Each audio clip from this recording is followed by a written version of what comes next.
BNP সহ বাংলাদেশের রাজনৈতিক দলসমূহের শীর্ষস্থানীয় নেতৃবৃন্দ, বিশিষ্ট ব্যক্তিবর্গ, সুধীমণ্ডলী, সাংবাদিক বন্ধুগণ, 7 নভেম্বর ঐতিহাসিক এই দিনকে সামনে রেখে আজকের এই আয়োজন বাংলাদেশের ইতিহাসের সবচেয়ে তাৎপর্যপূর্ণ একটি দিন হচ্ছে 7 নভেম্বর 1975 সাল। আজকে দীর্ঘ 50 বছর হয়েছে বাংলাদেশ এই দিনটি আজকে আমরা উদযাপন করছি গিয়ে। আমি প্রথমেই মোবারকবাদ জানাচ্ছি নেতৃবৃন্দকে, আমাদের সম্মানিত আমির জামাত ডক্টর শফিকুর রহমান আপনারা দাওয়াত দিয়েছেন, কিন্তু তিনি গুরুত্বপূর্ণ একটি কাজে দেশের বাইরে গিয়েছেন 2 দিনের জন্য, তিনি আসতে পারেননি। অন্যান্য নেতৃবৃন্দের অনুষ্ঠান থাকার কারণে তারা আসতে পারেন। সম্মানিত বন্ধুগণ, বাংলাদেশের ইতিহাসে 7 নভেম্বর কেন হয়েছিল? আমরা জানি যে আমাদের স্বাধীনতার পর যে সরকারটি ক্ষমতায় ছিলেন 3.5 বছর বা 4 বছর, তাদের সীমাহীন অত্যাচার, নির্যাতন আর জুলুম এই জাতিকে একটি ভয়ঙ্কর পরিস্থিতির দিকে ঠেলে দিয়েছিল, যার ফলশ্রুতিতে বাংলাদেশের সিপাহী জনতার এই অভ্যুত্থানটা হয়েছিল। মধ্য 75-এর ঘটনার পর এই ঘটনাটা ঘটেছে। একটি অস্থিতিশীল সময়ের মধ্যে দিয়ে আমরা গিয়ে 7 নভেম্বর হয়েছিল। 7 নভেম্বর আমাদেরকে ঐক্যবদ্ধ হতে শিখিয়েছিল, যেখানে জনগণ রাজপথে নেমে এসেছিল, সেনাবাহিনীর সাথে, সৈনিকদের সাথে সাধারণ মানুষ একাত্মতা ঘোষণা করেছিল। ঢাকার রাজপথ তখন নারায়ে তাকবীর, আল্লাহু আকবার এই স্লোগানে মুখরিত হয়েছিল। বাংলাদেশের ইতিহাসের স্বাধীনতা পরবর্তী সময় এটি ছিল সবচেয়ে বড় ঐক্যের জায়গা,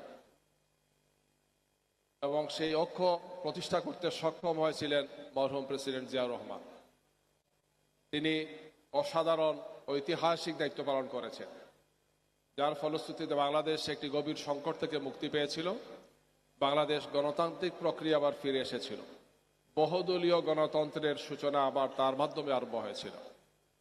আজকের এই সময়ে এসে আমরা আবারও সেই গভীর সংকট দেখতে পাচ্ছি। দীর্ঘ 16 বছর ফেসিবাদ বাংলাদেশে চেপে বসেছিল। আমাদের রাজনীতি, আমাদের অর্থনীতি, আমাদের সমস্ত সরকার ব্যবস্থা সহ জাতীয় সবগুলো প্রতিষ্ঠানকে গত 16 বছর ধ্বংস করা হয়েছে। এই অবস্থায় গত 24-এর 5 আগস্ট আরেকটি ছাত্র জনতার অভ্যুত্থান হয়েছে, যেটি বাংলাদেশের ইতিহাসের আরেকটি গুরুত্বপূর্ণ মাইল ফলক। যে অভ্যুত্থানে, যে বিপ্লবে বাংলাদেশের সর্বশ্রেণীর মানুষ অংশগ্রহণ করেছে। দীর্ঘ 16 বছর আমরা ফেসিবাদের বিরুদ্ধে যুদ্ধ করেছি, আন্দোলন করেছি, সংগ্রাম করেছি, যার চূড়ান্ত পরিণাম হয়েছে 5 আগস্ট 2024-এ এসে। ফেসিবাদ বিরোধী, স্বৈরশাসক বিরোধী একনায়কতন্ত্রের বিরুদ্ধে বাংলাদেশের জনগণ আবার একটি ইস্পাত কঠিন ঐক্য দেখেছে। আগামীর বাংলাদেশ নির্মাণের জন্য এই ঐক্য আবারও প্রয়োজন। এই ঐক্য যখনই থাকবে, তখনই ফেসিবাদ পরাজিত হবে, স্বৈরশাসক পরাজিত হবে। আমরা সে উদাত্ত আহ্বান জানাতে চাই যে আমরা দলীয় রাজনীতি করব, আমাদের ভিন্ন মত থাকবে, ভিন্ন রাজনীতি থাকবে, আমি ভিন্ন টেকনিক নেওয়ার জন্য তাদেরকে এগিয়ে আসতে হবে। আমাদের মধ্যে যদি বিভেদ থাকে, আমাদের মধ্যে যদি মতবিরোধ বা মতপার্থক্যটা একটি বড় ধরনের বৈরিতা রূপ লাভ করে, তাহলে ফেসিবাদ আবারও মাথা চাড়া দেবে। আমি আহ্বান জানাবো, আজকের এই দিনে আমরা আবারও ঐক্যবদ্ধ হই, আমরা ঐক্যবদ্ধ থাকি, একটি ঐক্যবদ্ধ জাতি আমরা উপহার দিই। আগামীর বাংলাদেশ 2026-এর ফেব্রুয়ারিতে নির্বাচনের জন্য পুরো জাতি উন্মুখ হয়ে বসে আছে। দীর্ঘ 3টি নির্বাচন এই জাতি অংশগ্রহণ করতে পারেনি। বিনা ভোটে নির্বাচন, রাতের অন্ধকারে নির্বাচন, আর আমিয়ার ডামি নির্বাচনের পরে আগামী নির্বাচন জাতির সবচেয়ে গুরুত্বপূর্ণ বিষয়। আর এর জন্যেই যারা এখন ক্ষমতায় আসছেন, দায়িত্বে নিয়েছেন অন্তর্বর্তীকালীন সরকার, তাদের 3টি প্রায়োরিটি ছিল: সংস্কার, বিচার এবং জাতীয় সংসদের নির্বাচন। সেই সংস্কারের কার্যক্রমগুলো চলছে, আমরা স্বাক্ষর করেছি। আমরা এটার আইনি ভিত্তি চাই, আইনি ভিত্তির মাধ্যমেই এইটাকে নিয়েই আমরা সামনে নির্বাচন অংশগ্রহণ করতে চাই। এই জন্য জুলাই জাতীয় সনদের আইনি ভিত্তি সহ আগামী বিশেষ করে গণভোট যেটি আমরা মনে করি যে একটি জাতির একটি গণদাবিতে পরিণত হয়েছে। আমরা সবাই এই ব্যাপারে একমত হয়েছি গণভোটের ব্যাপারে।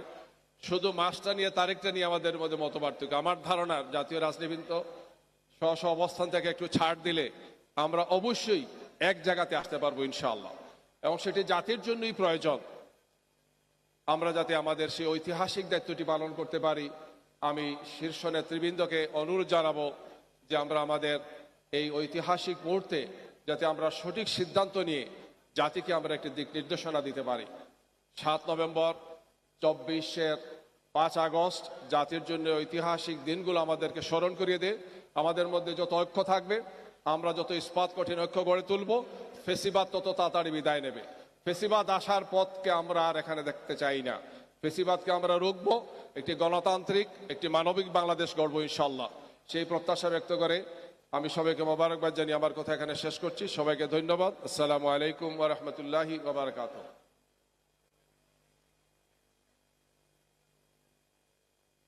ধন্যবাদ।